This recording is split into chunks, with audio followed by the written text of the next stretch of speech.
The right-wing faction of the Labour Party, that is the people who want to keep the status quo, keep it business as usual, suck up to the elites, they are some of the most vicious, unpleasant people you are ever likely to meet in British politics. And given British politics is a cesspit, that's quite the bar to surpass. Now, here is an opinion I can confidently say I now share with Sir Keir Starmer, a Prime Minister just months away from having leadership crisis and plunged into fresh, permanently associated with his name until, of course, he is unceremoniously dumped.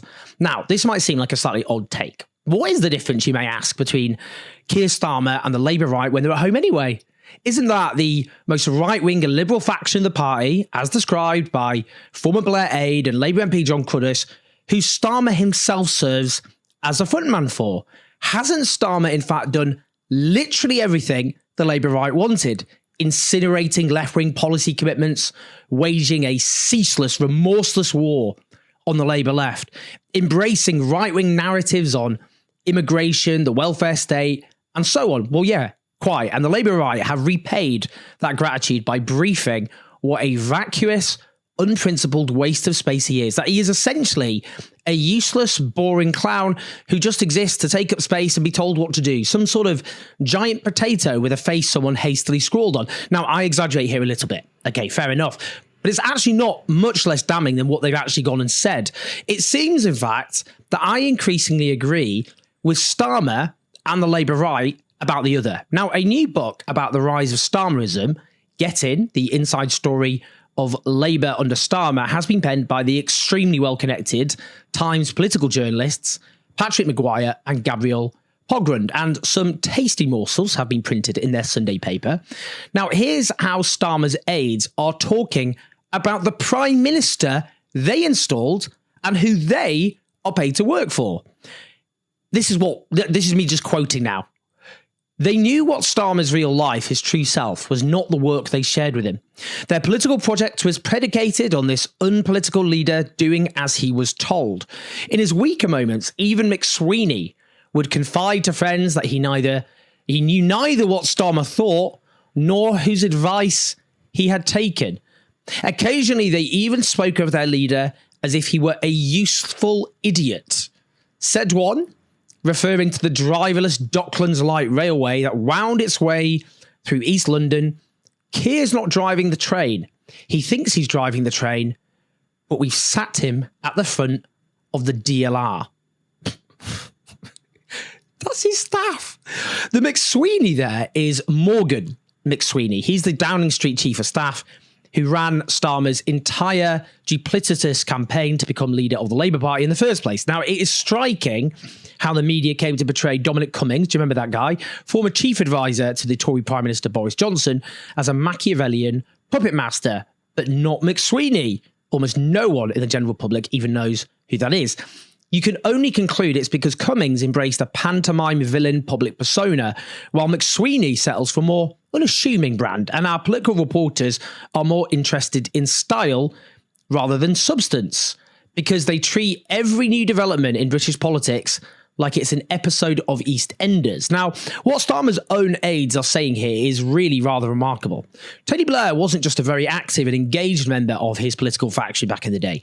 He imprinted himself clearly on that faction, defining its contours even as he veered ever more rightwards in office. Now, the very ideology of what we call Blairism had Blair's personality and his pet obsessions printed all over it. You could almost say Blair was a leader. Starmer, on the other hand, is merely a frontman. Anyone who has worked with Starmer will vouch for his lack of politics. He was selected as the frontman for other reasons as well. He was considered to look like what would happen, I suppose, if you grew a prime minister in a lab. His backstory as former director of public prosecutions presented an image of respectability. He had a canny lack of principle in that he was willing to serve in Jeremy Corbyn's shadow cabinet and pretend to like, admire, and agree with him, rather than do what his less strategic but more honest ideological allies did, which was to issue furious tirades and burn their bridges with the Labour membership. But Starmer also had some useful qualities which opened him up to manipulation. He wanted to be Prime Minister for the sake of it, rather than to advance any clear vision or purpose. Back in 2015, when he had just been elected as an MP, there was a truly ridiculous online campaign to make him Labour leader, and he made clear to anyone who would listen at the time how flattered he was by that. His interest in power as an end in itself is evident in his venal embrace of the trappings, hence accepting more freebies from wealthy donors and companies than every other Labour leader combined from Blair onwards. I'm including Tony Blair in that, by the way. And he's extremely thin-skinned, a trait which can be exploited by any good confidence trickster. Indeed, as the Sunday Times preview piece noted, when the Guardian columnist Owen Jones condemned the Labour leadership for betraying the left, Starmer texted him as if he was a hurt and disappointed father. Jones, the leader, grumbled, was better than that. Now, that's true. In fact, he got in touch with me repeatedly in his first year as Labour leader about my criticisms, both in my Guardian column, but also just over tweets. Now, many Labour right-wingers might ask, why the hell was the leader of the Labour Party wasting his time remonstrating with a left-wing newspaper columnist? And that would be an extremely reasonable question. The answer is really very straightforward. He's just very thin-skinned. Now, this was manipulated by the Labour right because as Starmer violated both the letter and spirit of his leadership campaign platform, that caused ever-growing outrage from the left, which the Labour right then offered up to him as evidence for why he should crack down even harder on them. In November 2020, Starmer personally assured me, and I quote, "Please be assured, I'm determined to tackle anti-Semitism, but I am not out to crush the left," adding he had always valued my views. 10 months later, he sought to change the rules under which Labour leaders are elected in order to stop the left from ever being able to field a candidate ever again. I then told him his earlier promise was a lie, which is the last time I've ever engaged with him. Only Starmer can truly peer into his own soul and explain his true motivations, but the most indulgent scenario is that a pliable, weak-willed leader was coerced into abandoning his commitment when he stood to become leader of the Labour Party, that the party must be a broad church. Now, one senior Labour figure once told me that Starmer had a crisis of confidence in his beliefs after the party was crushed in the Hartlepool by-election of May 2021, which is what cemented his pact with Labour's hardcore right. I don't buy that Starmer had any solid coherent beliefs to lose confidence in, but he offers a striking contrast with, say, Margaret Thatcher, who had had a very clear, albeit poisonous vision for the country, which gave it a solid ideological and political backbone. Nobody could accuse Thatcher of being manipulated by any particular faction, and that determination, that sense of knowing exactly who she was and what she wanted, allowed her to ride out storms. Now, the Sunday Times piece also explores the tortured relationship between Keir Starmer and his deputy, Angela Rayner, who sought to stage a coup against Starmer after the Hartlepool rout. Nobody could find Rayner, whose phone was switched off at the instruction of her chief of staff, Nick Parrott. One of Rayner's closest confidants now says categorically that she was ready to launch a coup. We could have taken him out there and then without a shadow of a doubt. All of the unions were on board. We had Unite, we had the money, momentum were lined up, we were done. We had a rally of 5,000 people ready to go. One leading advisor to Starmer rang Rayner in tears, begging her not to run. They begged because they were scared. If there'd been a concerted challenge from the left, said another aide involved in crisis talks that night, Morgan was worried that Keir wouldn't fight it. He didn't think he was making headway. He wasn't enjoying it. We were worried he wouldn't fight it. Now, I can testify myself, absolutely, that Rayner and her team did indeed conspire to overthrow Starmer at the left. I can tell you that because I know very, very well indeed, and plotted to do so with some on the left. Now, Starmer's allies never forgave her for that. One of them suggested to me that it was completely preposterous for Labour's deputy leader to plot to overthrow the leader of the Labour Party for the first time in its history. Now, other than the questionable erasure of Tom Watson, who was deputy leader under Jeremy Corbyn, I put it to them that Starmer had nullified his leadership mandate by abandoning the promises he made to the party membership to get elected. And I can tell you for nothing, their face went very blank at that point. Now, consider the now Deputy Prime Minister's thoughts about the actual Prime Minister. Again, quoting from the excerpts. Disaster had been averted, but questions over Starmer's political judgment lingered. Rayner, still smarting, later texted one confidant to remark that she did not know who ran the Labour Party. It could not be Starmer, she said, because he was incapable of running a bath. Never mind the opposition. Hold on a minute. Starmer's literal number 2 thinks he's a total waste of space. It's not what you would classically call normal, is it? But there is also a major democratic question here, which is that even the people who are supposedly at the top of the Labour Party aren't actually really sure who's actually in charge. Now, they know this. When Starmer had contemplated resigning after the Hartlepool humiliation, let me carry on reading, Morgan McSweeney, the chief of staff who hoodwinked the Labour membership into abandoning Corbynism with Starmer's soft left leadership campaign, did not agree. He thought nothing of their leader's threat to go. From the Irishman instead came one phrase over and over again: change the party, got to change the party, haven't changed enough, change the party. Okay, the fact that Keir Starmer's leadership campaign was an epic political deceit, a pack of lies to con Labour members into voting for their man, is simply treated as a matter-of-fact throwaway comment, too obvious to even bother unpacking. Really? Is it not of wider interest that the people running the country are a pack of totally shameless liars? Is there no sense of just how damaging that is to democracy, not least when a rising authoritarian right seeks to exploit growing public disaffection with that democracy? During the leadership campaign, Starmer's team told me they would have loved to keep Corbyn's key ally, John McDonnell, to keep him on as Shadow Chancellor, but that sadly, he clearly just wanted to stand down.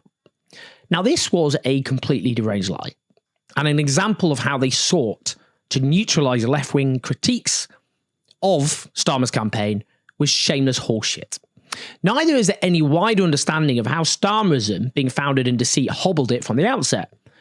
Whatever I think about Tony Blair, and I think he should be in The Hague, Tony Blair did not do what Starmer did when he ran for Labour leader in 1994. He didn't lie through his teeth about who he was. He didn't pretend to be, and the equivalent would have been, a more competent and less scary version of Tony Benn. Although Blair, in his late stages as Prime Minister, had clearly hurtled further to the right, the general political direction he offered was very clear from the get-go. The reason one of the grandest political deceptions in British democratic history, Starmer's leadership campaign, isn't properly scrutinised within our media is very straightforward. Those who dominate the British media ecosystem loathe the left.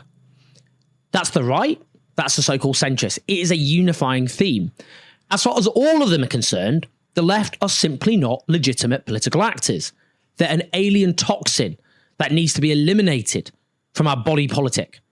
So our political reporters and commentators mostly believe that a politician lying through their teeth in order to destroy the left is simply good, sound politics, rather than scandalous chicanery.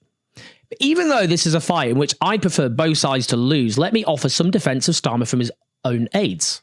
You see, there were those of us who argued that Starmer's Labour was only destined to win the 2024 election because the Tories had just set themselves on fire.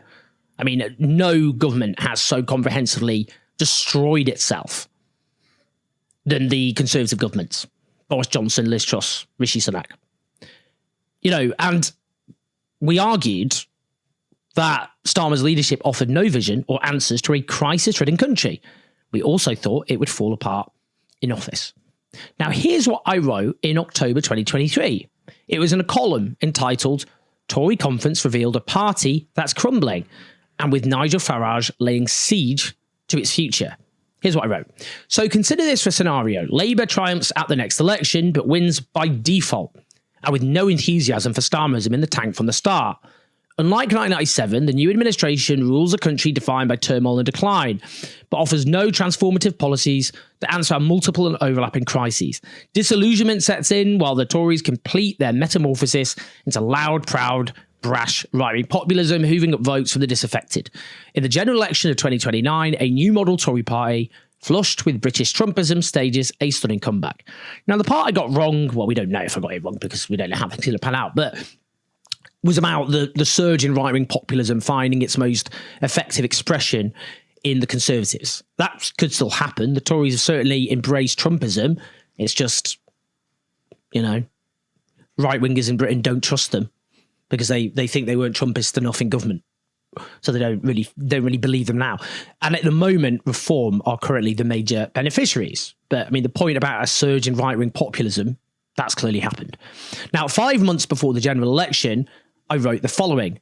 An administration that lacks meaningful answers to domestic crises and is wedded to a toxic foreign policy will soon find itself in trouble. Look at Starmer's political equivalents in the US, Germany, and Australia. They won but swiftly became unpopular and none U-turned so comprehensively as him on their original promises. If he enjoys a honeymoon, it will be short-lived. I think that's pretty accurate as how it panned out. What do you reckon? At the beginning of the general election campaign, I wrote, again, Starmer should consider for a moment the cautionary tale of Boris Johnson, another leader who purged his parliamentary party. Yes, he scooped an 80-seat majority, but then in less than 3 years, he was driven from office in disgrace, and the Tory party was left in tatters. You're probably wondering when the defence of Starmer is going to appear. Well, listen, the truth is, those of us who very correctly predicted Starmer would unravel in office did not do so simply because we thought he is a crap leader, although he is. It's because what is known as the Labour right has no answers to the problems of a country defined by crisis since the 2008 financial crash. We never recovered from that crash. That's the long, dark shadow over British society. Now, the lack of vision isn't a Starmer-specific problem. It's a Labour right-specific problem. That's why Corbynism staged its sensational political breakthrough in the first place in 2015, because the Labour right was politically and intellectually bankrupt. The cupboard was empty, and everybody could see it. It then had years in exile to try and do something about that, to come up with a coherent Labour right plan for a turmoil-defined Britain. And guess what? They came up with nothing. So they lied to the Labour membership in order to win by signing up to left-wing policies they didn't really believe in and actually found quite objectionable, then abandoned them gradually by attrition in favour of nothing. The truth is, Starmer has done exactly what his Labour masters wanted him to do, to the letter. Indeed, they were taken aback by just how much he delivered them. As they wrote endless political cheques, he signed off without even blinking. When the Tories all but completely destroyed themselves in office amidst an unparalleled cost of living crisis and a disintegrating public realm, and with Rishi Sunak running the worst general election campaign of our age, Labour could only scrape, in the most favourable imaginable circumstances, 33.7% of the vote amidst the lowest turnout of eligible voters in the history of British democracy. Only winning a marginally higher share and with fewer voters, less voters, than a 2019 rout, which was a result presented as public revulsion at Corbynism, and several points lower and over 3 million votes fewer than the 2017 election result under Jeremy Corbyn, when Labour won 40% of the vote. Yet given our absurd election system, granted Labour a huge victory in parliamentary seats, the party's masters simply sank further into hubris. They briefed willing client journalists that only getting 33.7% of the vote was a sign of genius, actually, because Labour wasn't piling up votes and seats it did not need, rather than understanding the desperate lack of public enthusiasm they had secured. They were behaved as though they'd won the 43.2% secured by Labour in 1997, rather than understanding that their landslide was a Jenga tower which could simply topple over. During the election campaign, one senior Labour figure told me that there was a widespread sense out there that Starmer's team had a secret plan lying in some drawer somewhere to be enacted when he was safely installed in number 10.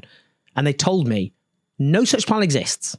With no clear vision, the government literally chose scrapping the universal winter fuel payment as a flagship policy, believing that would win the respect of the electorate by showing a willingness to take tough decisions. It's never tough decisions for the rich, is it?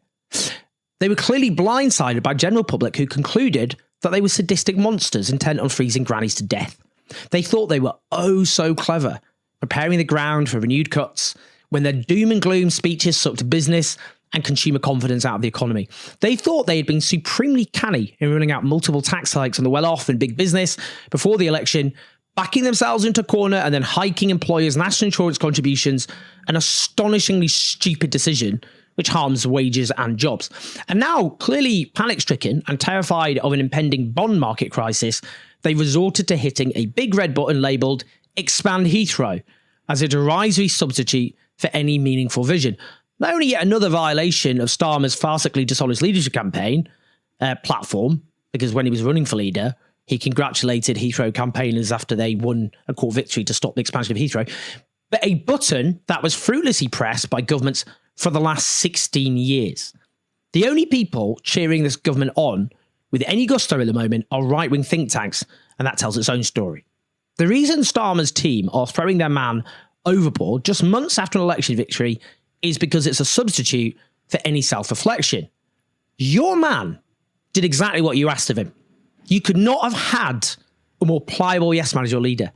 You thought you had all the right ingredients for a triumphant government which would simply conquer all before it. So why did it all go wrong? And here his embittered diehard detractors, otherwise known as his staff, have very little to say.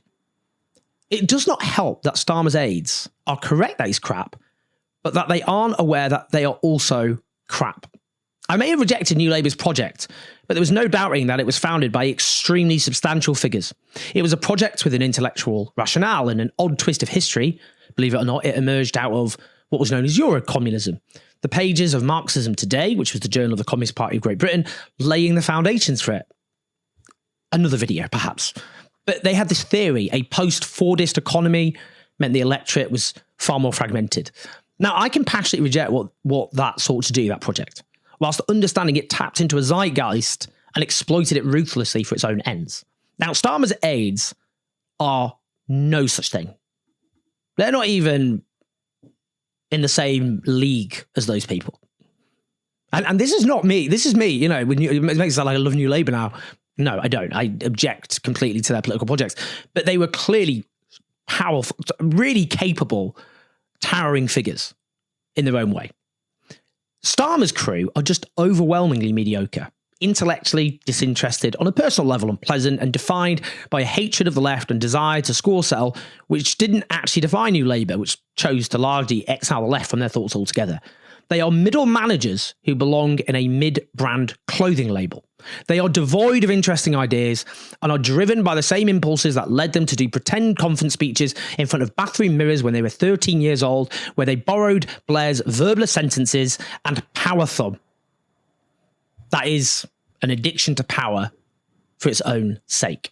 They have no loyalty to anyone but themselves, which is why they are now publicly humiliating the man who made the extremely unfortunate mistake of doing everything they asked of him. None of them are prepared to ask themselves if it is in fact their politics which are the problem, and that reheating Blairism circa 2006, when it was all falling apart, for a completely different country 2 decades later, isn't in fact a major error. I mean, again, with New Labour, they weren't trying to just regurgitate something that existed in the past, were they? They weren't going, let's do what Labour was doing in 1974.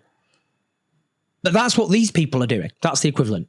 Neither do you see any of this reflection from Starmer's natural supporters in the British media. None of whom expected this all to be a disaster, and it's not unreasonable to ask them to account for that.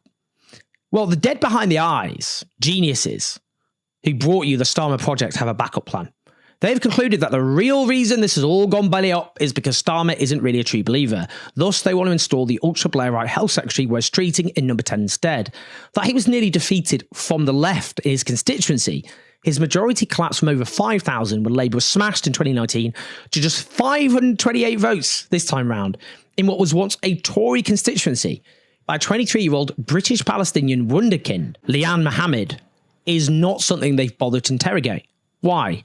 Because again, they don't see the left as legitimate political actors and only respect and want to concede to political pressure from the right. That Streeting had bad approval ratings even in opposition when he was Shadow Health Secretary and the NHS was falling apart under Tory rule has apparently simply passed them by. And it's not for lack of media exposure for him, or indeed a lack of the commentariat lauding him as their prince over the water. Well, in my view, Labour should just go ahead, make Streeting leader and see how that one pans out. What excuses will the Labour right come up with when that disintegrates as well? The fact is, the Labour leadership, as I wrote in 2021, lacks a political soul and is devoid of any meaningful, coherent vision for the country it seeks to lead.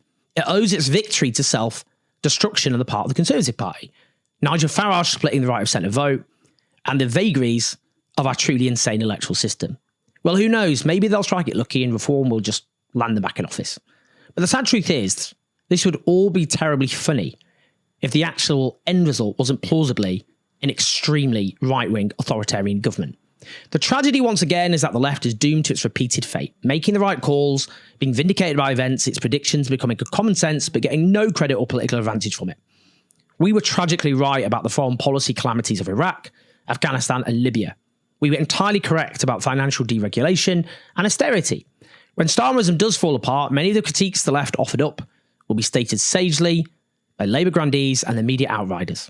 The truth is, a political project based on preserving a broken economic model and catering for every presumed reactionary inclination certain voters might have, like a gruesome tick box exercise, that will never offer Britain stability and paves the way for a very dark episode in our country's history, which is why, alas, the left was completely correct about Starmerism, and we will never be forgiven for it.